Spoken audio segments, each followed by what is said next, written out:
Então, como eu falei, as partes mais interessantes, porque a gente para com aquela baboseira de ficar vendo, eh, como que era a forma de conhecimento, sobre razão, racionalismo, empirismo, idealismo, e a gente volta a focar mais no ser humano, né. Então, aqui com o Schopenhauer, vou vir um pouquinho pra cá pra vocês verem ele, meio diferente, né, vou voltar aqui, a cara de bravo que ele tem. E ele é um filósofo dinamarquês, se eu não me engano. Não, alemão, dinamarquês é o Kierkegaard. E fala muito sobre os nossos sentimentos. Então, ele viveu na mesma época que o Hegel, né. Ele fazia várias críticas ao Hegel. Inclusive tinha meio que uma disputa entre os 2, porque o Hegel enchia salões quando ele ia dar alguma um TED Talk, assim, sabe, uma palestra. Enquanto isso ninguém anda do Schopenhauer, mas na época ele não tinha tanta visibilidade, mas depois ele se tornou um dos mais importantes. Então, ele não fica querendo buscar o que que era o conhecimento, tudo. Ele foca realmente na nos nossos sentimentos. Então, os livros dele são bem interessantes. Ele fala sobre angústia, tem um livro dele ensinando como vencer discursos. Ele tem vários livros, assim, como vencer um debate. Parece meio sofista, né, mas é com uma interpretação filosófica mesmo, sem ser tipo uma picaretagem. E ele também é um filósofo da representação, ele que inventa isso, né. E é um dos únicos que eu conheço, mas eu vou explicar o que que é. Aqui é a única parte que a gente fala sobre essa questão de atingir conhecimento, porque o Schopenhauer ele não acreditava nem em ideia, que era o idealismo, né, que seria o Hegel, nem em razão, que seria o Descartes, ou algum tipo de conhecimento universal. Para ele, a gente tinha cada um tinha uma representação do mundo, né, dos objetos do mundo, de tudo que acontece. É literalmente uma lente, né, como se cada um enxergasse de uma maneira diferente, uma interpretação. Então ele foca bastante nisso, que não tem como a gente falar sobre, por exemplo, uma relação dialética, né, que o mundo muda a partir das suas ideias opostas, igual Hegel falava, porque cada um vê uma ideia diferente, né, então não tem como, por exemplo, igual Hegel falava que tinha lá uma tese, né, que seria, por exemplo, o ser humano individual, e aí uma antitese que seria uma família, né, e daí surge uma síntese que seria, por exemplo, uma sociedade. Para o Schopenhauer isso não faz o menor sentido, porque uma sociedade é algo muito estranho para ele, já que cada um enxerga tudo de uma maneira diferente. Não tem como todo mundo enquadrar ela, sabe, como se fosse a mesma antítese ou a mesma tese. Então isso era uma crítica que ele fazia pro Hegel, pra dialética, porque ele falava que a dialética não faz sentido, porque ela tem um caráter meio que universal, sabe, como se a sociedade que o Hegel estivesse falando fosse igual em todos os lugares. Então, assim, para o Hegel, né, essa dialética move o mundo. E para o Schopenhauer não é nem a ideia, nem a razão, mas sim a vontade que move o mundo, porque a vontade ela é muito mais individual, né. E é movido por vontade de qualquer coisa, né, desde se alimentar até adquirir alguma coisa. Essa parte toda sobre o Hegel geralmente não é cobrada em vestibular. Agora mesmo que fica importante, que é sobre as vontades do Schopenhauer. Quando a gente tem uma vontade, a gente luta por ela usando as paixões e sentimentos, né, a emoção. Então ele vai bem do oposto do racionalismo, né, que fala que é só razão, ele fala que é mais a emoção, né, que a gente tem que dar valor pra ela. E a parte mais importante da teoria dele é que quando a gente compra algo, a gente é preenchido, né, com uma sensação de saciedade, de de conforto, de felicidade, mas aí 5 minutos depois a gente já quer algo novo, né, então isso é um ciclo que torna a gente infeliz ou vazio. E aí, ele traz como sair dessa espiritualidade, né. Quer dizer, dessa infelicidade, através da espiritualidade. E os livros dele são bem interessantes, mas dá pra resumir eles em um slide só, que seria isso. Mas é muito convincente o jeito que ele escreve, sabe, é um livro bem legal. E aí, então como sair dessa infelicidade? Ele fala que através da música, né, ele é bastante conhecido nas musicoterapias, que ele escrevia bastante sobre como a música altera vidas. Ele falava que ela oferecia um equilíbrio, né. E também nas influências do budismo e do hinduísmo. Ele não falava que você tinha que ser budista ou hinduísta, mas a meditação e o autoconhecimento são etapas muito importantes, porque o budismo e o hinduísmo, o vestibular não vai cobrar, né, o que que é, mas é bom a gente saber no geral, que o budismo ele tem um caráter de transcendentalidade, né, é você passar de uma vida para outra depois da morte. E para alcançar essa transcendentalidade é preciso um autoconhecimento, que você vai adquirindo nessa vida e você leva ele para a próxima também. E aí, no hinduísmo, ele também acredita nessa transcendentalidade, só que ele é de uma maneira mais ampla. Tipo assim, não existem templos. Você até pode ir no templo, mas não existem padrões de rituais. O importante é que você faça meditação e mantra, mesmo na sua casa. Aí o Schopenhauer ele falava bastante sobre meditação. Acho que ele é um dos primeiros filósofos ocidentais a trazer conceitos orientais também, porque ele falava que a nossa mente era um negócio muito avançado a um ponto que ela poderia até mesmo nos entreter. Então, você não precisaria, sei lá, de um videogame ou uma série ou um filme para se entreter, porque ele não conhecia, né, naquela época também não tinha muito o que ele fazer. Só que, assim, ele falava que esse tipo de coisa, na verdade, enchia a gente de tédio, ao invés de tirar o nosso tédio, porque a gente ia sempre estar querendo ficar com ela e não ia se acostumar com a nossa própria companhia. E aí, através da meditação, a gente tem uma presença maior, né, no nosso corpo. Então, para ele, durante a meditação poderiam vir pensamentos importantes, planos de vida, coisas do tipo assim que essas relações com os objetos tira, né, a nossa concentração. Então, através dessa meditação, das influências das religiões orientais e da música, a gente conseguiria sair desse tédio, desse vazio. Então, neutralizava as vontades desnecessárias, né. Aqui eu acho que cortou aqui embaixo, nessa parte aqui, porque só as vontades é importante. As vontades desnecessárias ele neutraliza. É importante que a gente tenha vontades. É basicamente isso, muito fácil. Alguém tem alguma dúvida?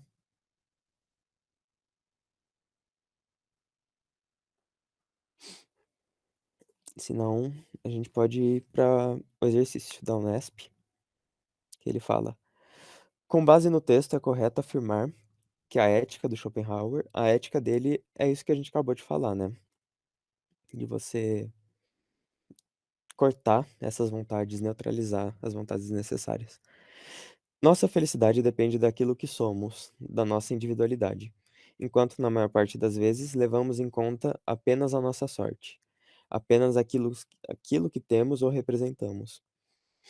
Pois o que alguém é para si mesmo, o que o acompanha na solidão e ninguém lhe pode dar ou retirar, é manifestamente mais essencial para ele do que todo quanto puder possuir ou ser aos olhos dos outros. Um homem espiritualmente rico, na mais absoluta solidão, consegue se divertir primorosamente com seus próprios pensamentos e fantasias, enquanto um obtuso, por mais que mude continuamente das sociedades, espetáculos, passeios e festas, não consegue afugentar o tédio que o martiriza.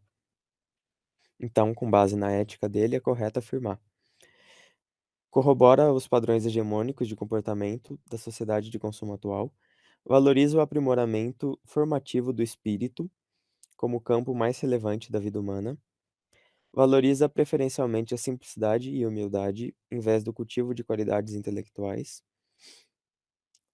Prioriza a condição social e a riqueza material com as determinações mais relevantes da vida humana. Ou ele realiza um elogio à fé religiosa e à espiritualidade, em detrimento de atração pelos bens materiais. Então, é a letra B.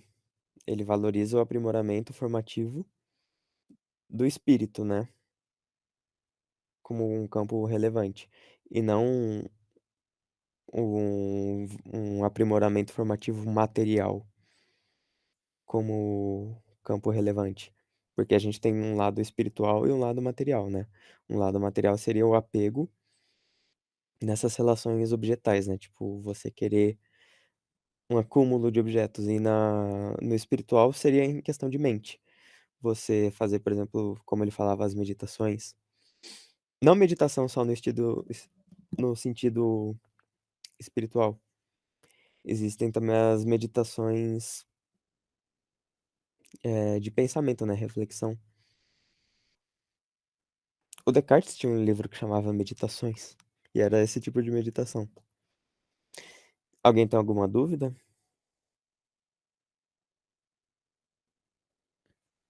Eu vou acender a luz aqui.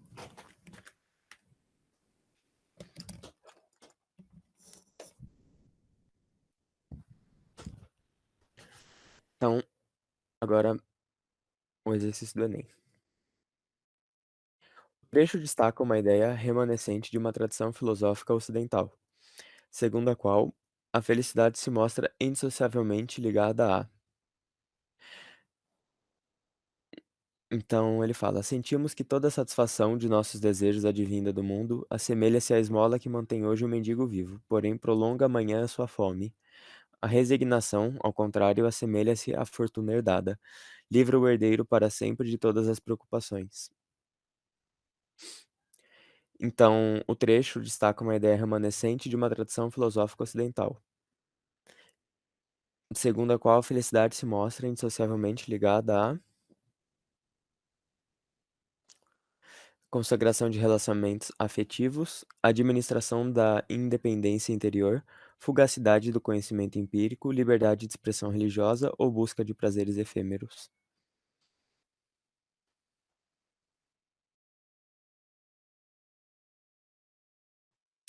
Qual vocês acham que é?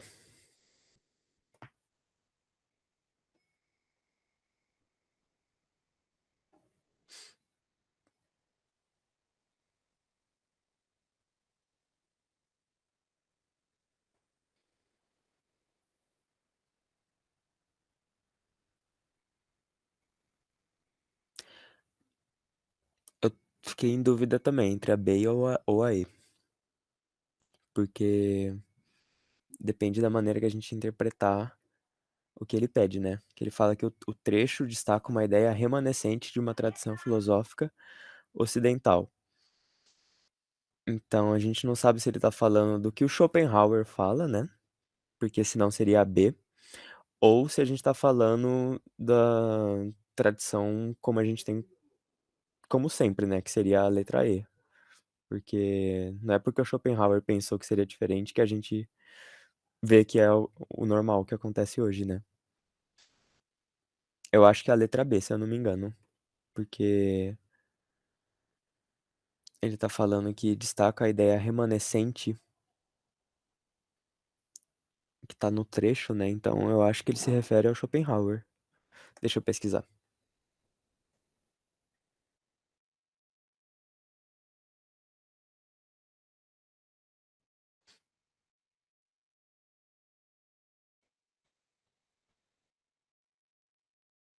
É a letra B. Ele tá se referindo então ao Schopenhauer. Essa aqui acho que é mais um exercício de interpretação, né? Eu fiquei na dúvida também se seria a letra E, porque eu não sabia se ele tá falando da ideia do Schopenhauer ou da ideia que a gente vê como normal atualmente no Ocidente. Alguém tem alguma dúvida?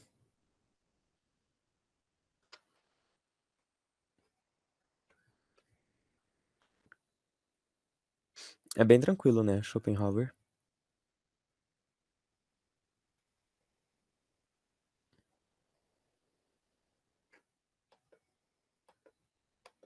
Então, agora o Kierkegaard também é bem tranquilo, ele segue a mesma ideia, parece até uma continuação, por isso eu dei os 2 juntos.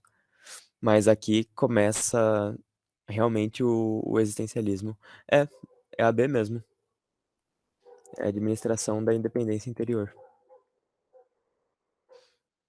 Porque independência interior é tipo você não a sua felicidade não depender dos objetos externos, né. Que nem ele falava, a mente pode ser divertida, você passar o tempo com si mesmo só com a sua presença. Então é independer da dos objetos externos, né. Agora o Kierkegaard, ele esse era o dinamarquês que eu tinha falado, ele é pai do existencialismo, que é o que a gente usa na maior parte das vezes na psicologia, e o objeto de estudo dele era a angústia e a vida pessoal, né. E muito, mas muito focada mesmo nas escolhas individuais. E aí,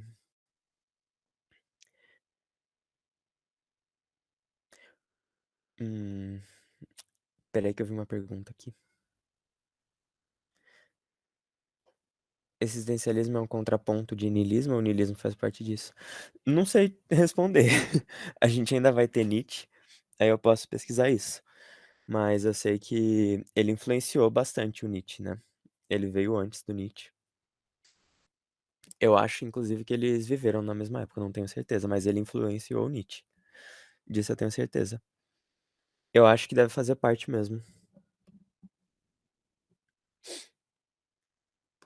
Mas então ele estudava muito a angústia, né. A história de como ele ficou angustiado, ela é meio estranha. Tudo começou por causa de uma brocha, literalmente. Eu não sei se ele mesmo colocou isso nos livros dele, mas ele estava muito angustiado, porque ele tinha um casamento e a brochada dele quase destruiu o casamento, e era brochada literalmente mesmo.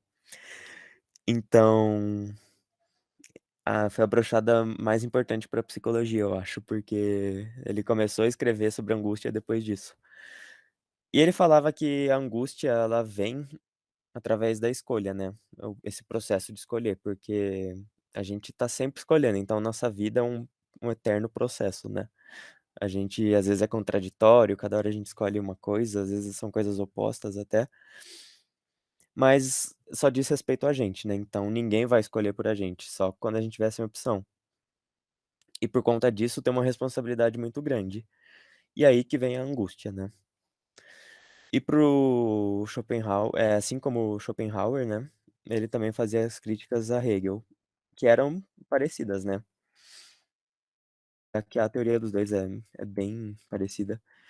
E o Hegel ele é um idealista, né, ele acreditava nas ideias que mudavam o mundo, que seria a dialética, e que o mundo ele se transformava a partir do confronto dessas ideias.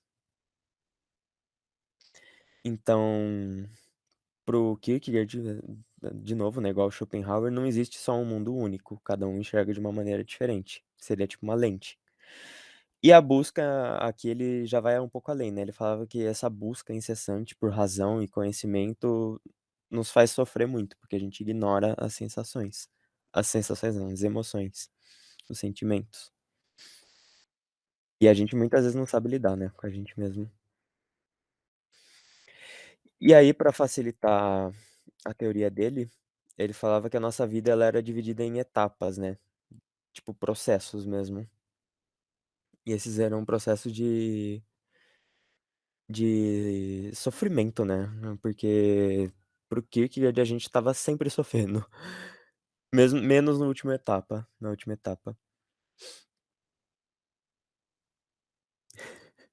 Um homem broxa, um homem ressentido. Devia colocar entre parênteses entre aspas, na capa desse slide isso. E o Schopenhauer ele também era um homem meio ressentido.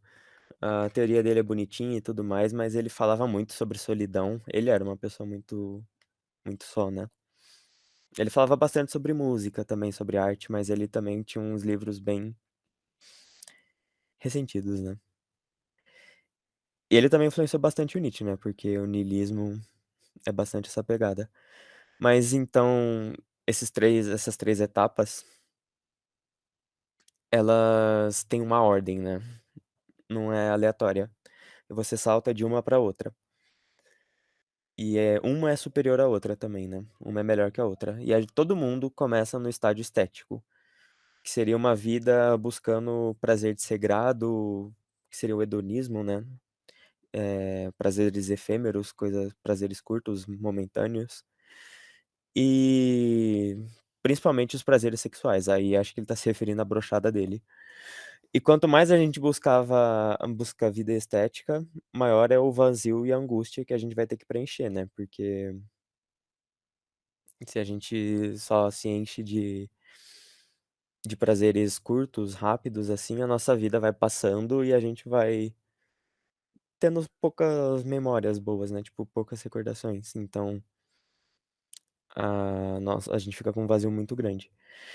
E esse vazio ele é importante, né, ele é um primeiro passo para você ir para o estádio ético, que é o segundo, que é uma relação mais duradoura, né, com o controle dos seus desejos e impulsos, e nele você reflete sobre a sua existência e se arrepende das escolhas que você fez até o momento. E assim como o vazio no estádio estético, o arrependimento no estádio ético, que é o segundo, é muito importante para a gente saltar para o terceiro estádio, que é o estádio religioso. Ele era o existencialismo cristão, né. Ele morava na Dinamarca, numa época que a religião oficial era protestante, então ele foi bastante influenciado por esse contexto. Então ele falava que o estádio final e com menos sofrimento é o de fé individual em Deus. E é importante enfatizar que a fé tem que ser individual, porque ela não pode depender nem de dogmas, nem de instituições, tipo a própria igreja ou nem da ciência. Ela tem que vir naturalmente de você. E não precisa ser somente uma fé individual num Deus cristão. Você pode acreditar, sei lá, no cosmos, se você quiser, mas você tem que manter a sua fé inabalável. Mas qual que é o sentido, né, de um estádio religioso não te trazer angústia? O sentido é que uma vida, né, de fé individual, assim, inabalável, você sempre vai escolher de acordo com ela, se ela for inabalável mesmo, se você levar ela até o fim. Porque, principalmente na religião católica, né, apesar de ele falar que sem os dogmas ou instituições, ela exige muito sacrifício, né. E ele fala que existe um tipo de sacrifício que, na verdade, ele é um prazer, porque você sacrifica algo que você gosta por um bem maior, um bem individual, né, não pra sociedade, assim, tipo, você, sei lá, sacrifica alguma coisa que você gosta muito, mas pra você se manter natural, por exemplo, sei lá, muita gente gosta de usar drogas. Pra ele, você não usar uma droga é um sacrifício, né, porque é algo que você gosta, mas também é pra um bem maior da sua saúde, um bem individual. Então, para ele explicar o que que é essa fé individual, ele fala do mito de Abraão, ou da história de Abraão, não sei como vocês preferem, que levou o próprio filho, né, o Isaac, para ser degolado, como uma demonstração de fé para Deus. E aí Deus enviou um anjo para segurar a mão, né, e impedir a morte, porque ele viu que a fé do Abraão era inabalável e independente. Porque muitos, inclusive na própria igreja, falavam que não seria preciso matar o próprio filho, mas ele foi além, né, ele foi até o fim com a fé dele, enquanto mesmo a própria igreja falava que não seria necessário, ele continuou acreditando que era. Então, se a ideia do Kierkegaard é que se a gente se mantém inabalável à fé, a gente não vai ter que ficar lidando com escolhas, porque a nossa escolha vai ser sempre para o lado da fé. Então, escolha traz uma responsabilidade que traz angústia, e se a gente facilitar nossas escolhas, a gente sofre com menos angústia. A gente vai ter menos abertura, né, de possibilidades na vida, a gente vai ser uma pessoa mais fechada, Ele mesmo falava da vida em monastério, né, ele escrevia sobre isso, mas que assim, por um lado não tinha grandes prazeres e também não tinha grandes angústias. Isso pra ele era um salto de fé, né, você ir para o estágio religioso. E é isso. Isso aí é Kierkegaard, é bem parecido com Schopenhauer. A Nick mandou que a religião serve exatamente pra isso na visão dela. Uhum, sim. É, muitas religiões seguem isso, né, não só a católica. Inclusive, tem vários pensadores atuais que escrevem sobre religião. Tem um aqui do Brasil chamado Tomi Akiragoto, alguma coisa assim. Ele é um professor de universidade e ele fala que, principalmente a religião islã, ela tem muito esse caráter de condenação, né, e prisão, e os próprios crentes dessa religião sabem disso. Mas é uma escolha, porque, que nem o Kierkegaard fala, é um sacrifício prazeroso, né. Para eles, tem pessoas que procuram, né, religiões muito punitivas, porque essa espécie de punição meio sadomasoquista, né, ela traz um prazer, porque você se sente em um grupo, você não se sente sozinho, você sente que tem mais pessoas ali com você, e que você não vai ter que lidar com essas escolhas, né, da responsabilidade pesada da vida. Alguém tem alguma dúvida? Porque senão eu já posso parar de gravar, que aí fica pequenininho. Não tem exercício de Kierkegaard, porque eu não achei nenhum interessante.